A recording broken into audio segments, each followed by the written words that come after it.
Scheherazade Stories. Tonight's story is about watching and being watched. You are a professional audiobook narrator for a psychological thriller.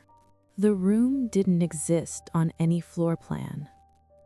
That was the first thing I noticed.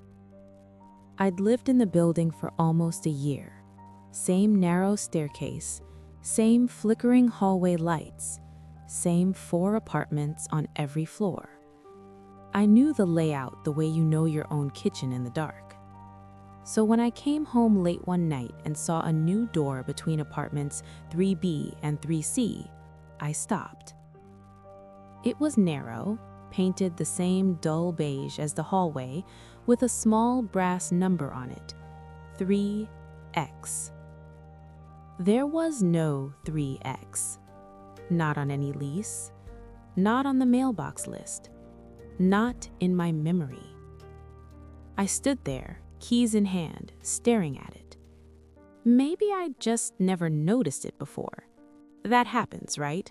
Your brain ignores things until one day it decides to see them. Still, something about the door felt wrong.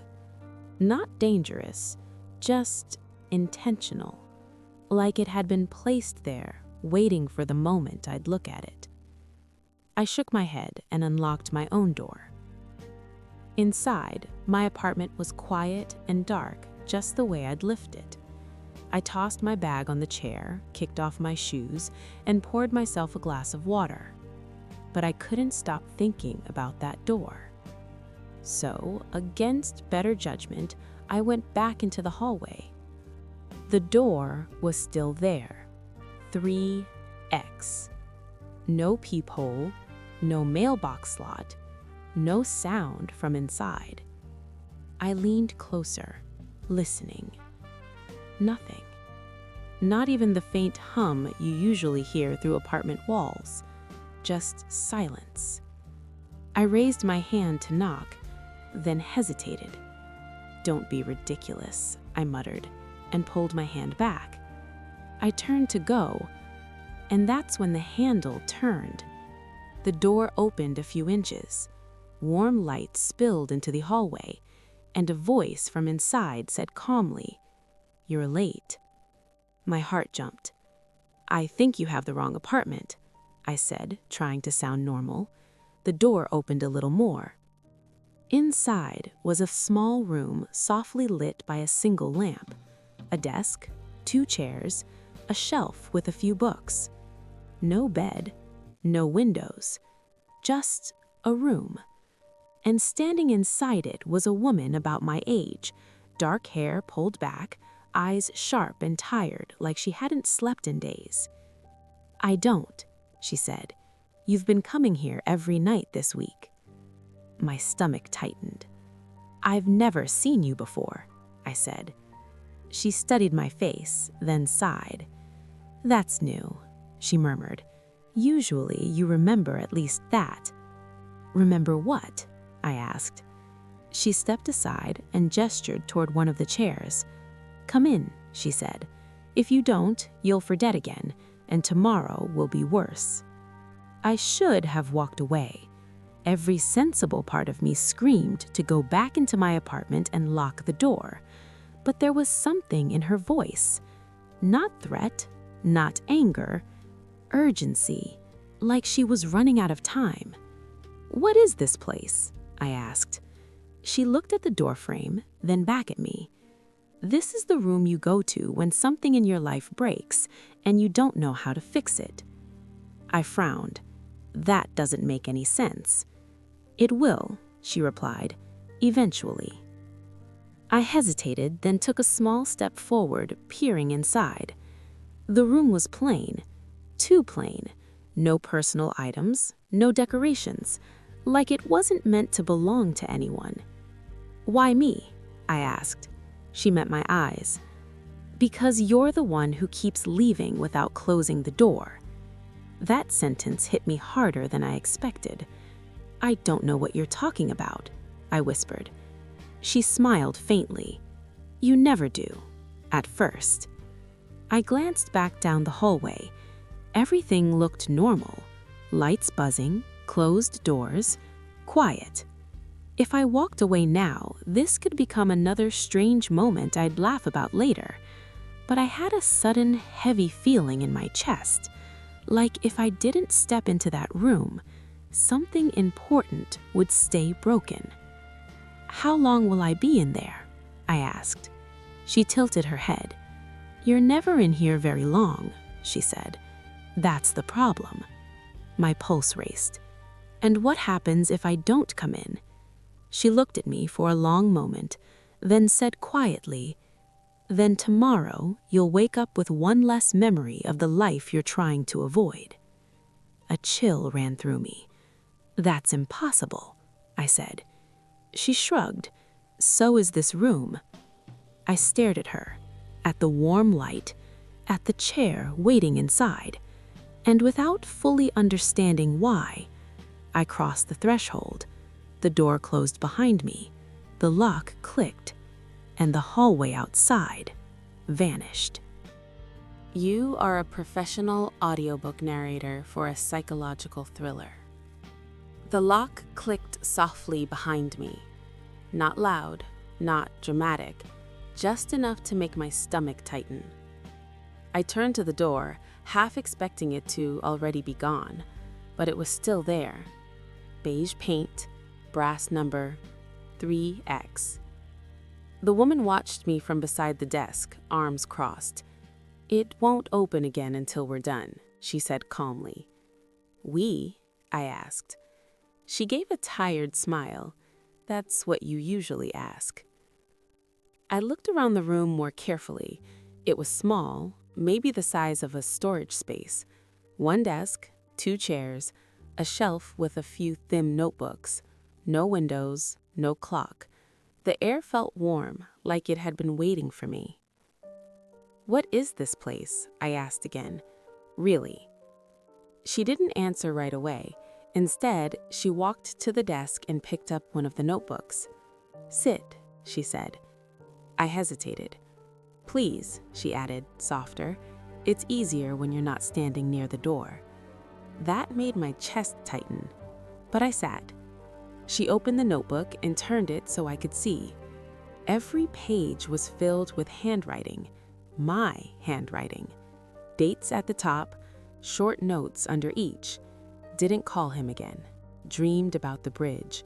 Still avoiding the question. He almost remembered today. My pulse quickened. "That's not possible," I whispered. She flipped a few pages forward. He finally noticed the door. That took longer than usual. I stared at the words, my head spinning. "What do you mean, usual?" I asked. She leaned against the desk, studying me like a doctor studies a patient. "You've been here 12 times. This is the 13th. My throat went dry. "That's not funny." "I'm not joking," she replied. I stood up. "Let me out." She didn't move. "You always say that too." I walked to the door and grabbed the handle. It didn't move, not even a little. My heart began to race. "Open it," I said, trying to keep my voice steady. She sighed. "I can't, and neither can you. Not until we're done." "Finish what?" I snapped. She stepped closer, lowering her voice. "The part where you finally stop forgetting why you come here." I turned to face her. "I don't come here." She looked genuinely sad. "You do," she said. "You just never remember the way out." My stomach twisted. "Then tell me," I whispered. "Why do I come here?" She hesitated, then said, "Because something in your life is breaking, and every time it gets close to snapping, you run here instead of fixing it." "What is breaking?" I asked. She opened another notebook and flipped through pages until she found one. Then she read aloud. "He still won't open the box. Says he's not ready." My heart skipped. "What box?" I asked. Her eyes met mine. "The one in your apartment," she said quietly. Cold spread through my chest. I did have a box under my bed. I hadn't opened it in years. I swallowed. "What's in it?" She closed the notebook. "You never let me say," she replied. "You always stand up about now and tell me it doesn't matter." I felt a sudden rush of heat. "It doesn't matter," I said automatically. She nodded. "There it is." I froze, because I hadn't decided to say that. It had just come out. She stepped back, giving me space. "That's why this room exists," she said. "It catches you in the moment before you shut down, before you walk away." I shook my head. "This is insane." She smiled faintly. "Yes, but it's also working." "Working for who?" I asked. "For you," she said. "Even if you don't like how." I paced the small room, hands clenched. "Let's say you're right. Let's say I've been here before. Why can't I remember any of it?" She picked up another notebook. "Because you asked me not to let you," she said. My stomach dropped. "What?" She opened it to the first page. "If he starts remembering too much, he won't come back. If he doesn't come back, he'll break before he's ready." The words made my chest ache. "That's not my writing," I whispered. She tilted her head. "It is, just from a version of you who was scared enough to be careful." I looked at her. "And you? Who are you supposed to be in all of this?" She hesitated, then said, "I'm the one who stays." That doesn't answer anything. She smiled sadly. It's the only answer that doesn't change. I studied her face. "You look tired," I said. She let out a quiet laugh. "You say that every time." "Why?" I asked. "Because," she replied, "every time you forget, I remember for you." A chill ran through me. "You've been here for all of them?" I whispered. She nodded. "Every visit, every promise you made, every time you said, 'Next time I won't run.'" My chest tightened. "And did I?" I asked. She didn't answer. That was answer enough. I stopped pacing and faced her. "What happens if I don't forget this time?" I asked quietly. She looked at me for a long moment. Then, she said, "Then this room might finally disappear." "And you?" I asked. Her eyes softened. "It depends on what I really am," she said.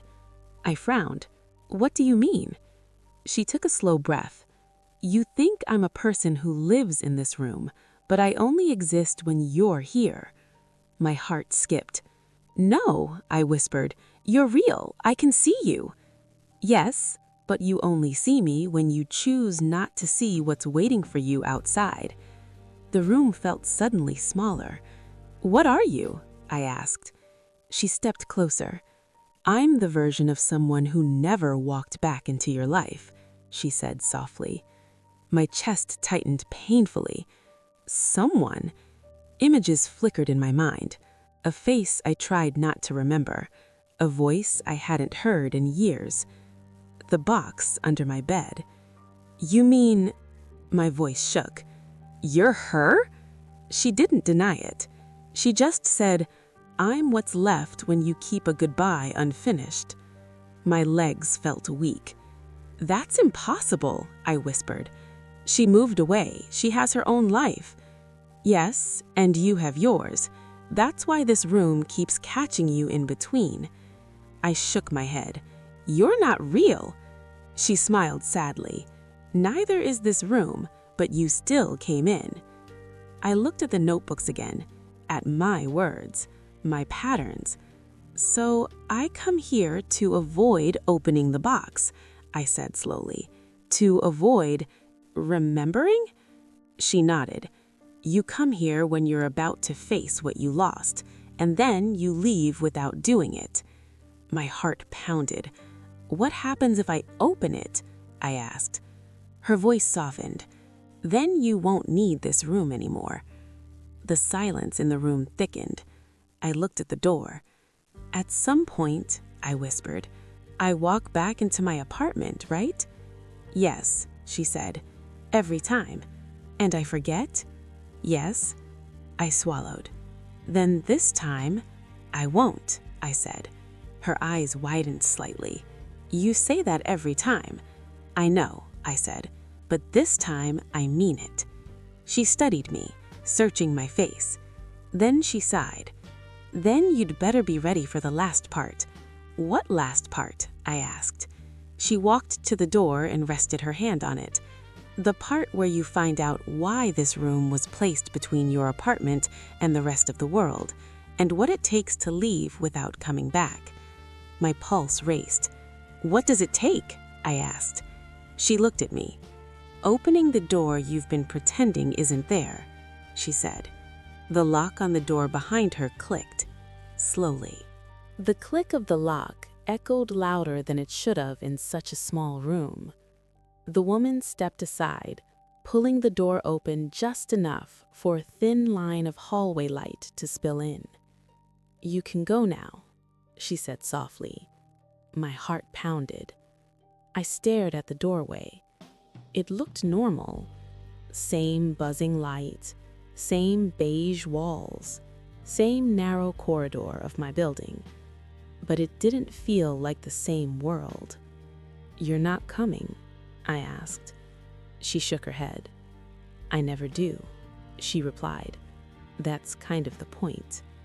I swallowed. "If I leave, will I remember this?" She hesitated, then said, "You'll remember enough, but the room won't wait if you try to come back." I stepped closer to the doorway. "Tell me the truth," I said. "What are you really?" She met my eyes. "I'm not her," she said quietly. "Not fully. I'm the version of her that lives in your head, the one you never let go of, the one you built when you decided it was safer to leave than to stay." My chest tightened. "So you're me," I whispered. She shook her head. "I'm what you created to keep from opening that box. A room, a face, a conversation, something that feels like progress without ever being change." I felt tears sting my eyes. "That's cruel," I whispered. She smiled sadly. "You designed it that way." I stood there, frozen. "If I open the box," I said slowly, "you disappear." "Yes, and so does the room." "And if I don't?" She didn't answer. She didn't need to. I knew. I'd come back, again and again, until forgetting became easier than living. I took a shaky breath. "I don't want to forget you," I said. Her eyes softened. "That's the trap," she replied. "You're not supposed to keep me. You're supposed to outgrow me." I nodded slowly. Then I stepped through the doorway. The hallway felt colder, louder, more real. When I turned around, the door was gone. Between 3B and 3C, there was only a blank stretch of wall, exactly as it should have been. No number, no handle, no sign it ever existed. I stood there for a long moment, heart racing, half expecting it to reappear. It didn't. I went into my apartment and locked the door behind me. The silence felt different now. Not heavy, just quiet. I walked into my bedroom and knelt beside my bed. I pulled out the box. It was small, plain cardboard, a strip of old tape holding it closed. My hand shook as I peeled the tape away. Inside were things I hadn't touched in years. Photos, a folded scarf, a small notebook with her handwriting on the cover, and at the bottom, a letter. My breath caught. I knew that envelope. I'd received it the day after she left, and I'd never opened it. I'd told myself I wasn't ready, that I'd read it someday. Someday had turned into years. I sat on the floor and opened it. The paper inside was thin and worn, like it had waited too long. Her handwriting filled the page. I didn't leave because I stopped caring. I left because staying was breaking both of us. I hoped one day you'd be strong enough to open this and understand that. My chest tightened. I never wanted to be a door you couldn't close. I wanted to be something you could walk away from and still carry with you, without pain. Tears blurred the words. If you're reading this, it means you finally let yourself remember me, and that's all I ever wanted. I folded the letter slowly, hands trembling. For a long time, I just sat there, breathing, letting the ache be real, letting sound exist, letting memory exist. When I finally stood up, something inside me felt lighter, not healed, but no longer sealed shut. That night, I dreamed of the room, but this time it was empty. No desk, no chairs, no notebooks, just a bare space with white walls, and in the center, the woman stood, looking smaller somehow, softer. "You did it," she said. "I opened it," I whispered. She smiled. "I know, I felt it." "What happens to you now?" I asked. She looked around the empty room.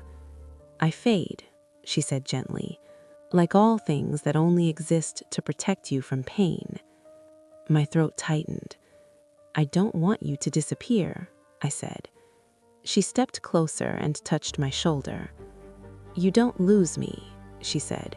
"You just don't need me like this anymore." The room began to dissolve, edges blurring into light.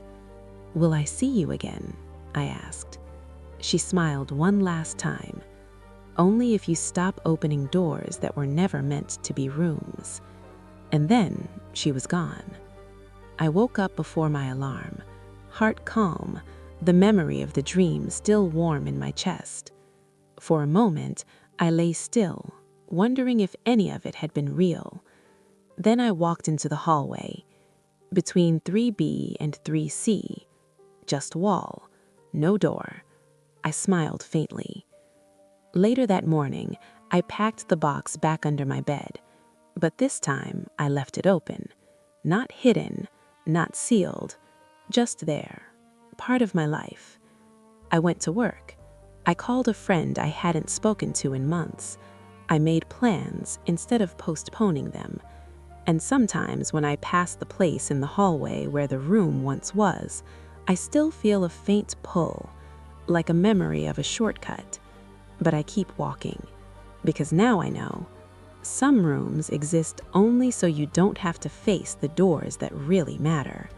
And once you open those, you don't need the room anymore.